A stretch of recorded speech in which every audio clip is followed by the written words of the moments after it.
Friends, ഇതൊരു ആസൂസിന്റെ gaming series ലാപ്ടോപ്പിന്റെ mother ബോർഡാണ്. അപ്പോൾ ഇതെന്ത് ചെയ്യാം, നമുക്കിത് ഡീപ്പായിട്ട് ഒന്ന് ചെക്ക് ചെയ്യാം. അപ്പോൾ നമ്മൾ ബോർഡ് നമ്മളിങ്ങനെ നോക്കുകയാണ്.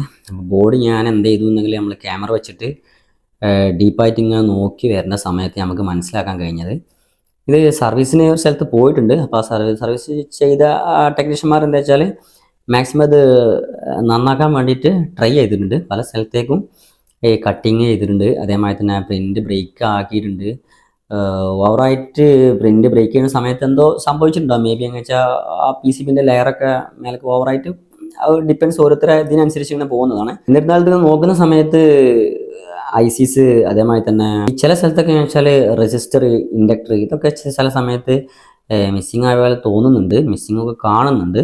അപ്പോൾ ഈ ലാപ്ടോപ്പിൻ്റെ സർവീസ് എന്ന് പറഞ്ഞെങ്കിൽ ഈ ഒരു രീതിയിൽ ആക്കത്തിൽ ഇങ്ങനെ വന്നിട്ട് ഇതിൻ്റെ കംപ്ലയിൻസ് ഒക്കെ സൊല്യൂഷൻ ഓരോന്ന് ഫിക്സ് ചെയ്ത് ഇങ്ങനെ വരുമ്പോൾ എങ്ങനെ വെച്ചാൽ നമുക്ക് ഫുള്ള് സെറ്റായി കഴിയുമ്പോൾ ഭയങ്കര നമുക്ക് ഹാപ്പിയാണ്. ഇത്രയും കംപ്ലയിൻസ് ഉള്ള ഇത്രയും ഒരു കംപ്ലയിൻ്റ് ആയ ഒരു ലാപ്ടോപ്പ് നമ്മൾ റെഡി ആക്കി എടുക്കുമ്പോൾ നമുക്ക് തന്നെ മനസ്സിന് ഭയങ്കര ഹാപ്പിയാണ്. അപ്പം അങ്ങനത്തെ ലാപ്ടോപ്പുകൾ വരുമ്പോൾ ടൈം ഡിലേ നമ്മൾ വിചാരിച്ചതിലും നമുക്ക് ഇതൊക്കെ ഓപ്പൺ ചെയ്യുന്ന സമയത്ത് നമുക്ക് മനസ്സിലാകാം.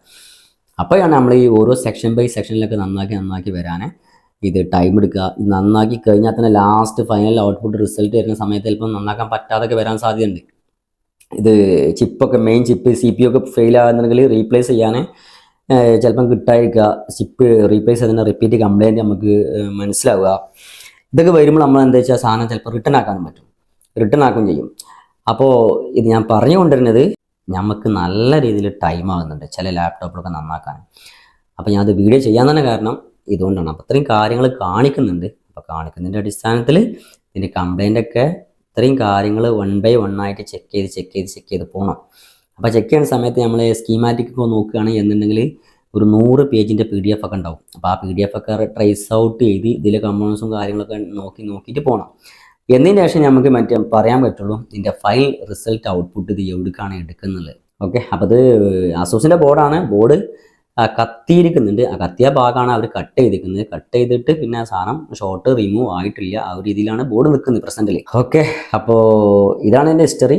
നെക്സ്റ്റ് ഒരു വീഡിയോ ആയിട്ട് നമുക്ക് എന്ത് ചെയ്യാം, വീണ്ടും കാണാം. ഓക്കെ.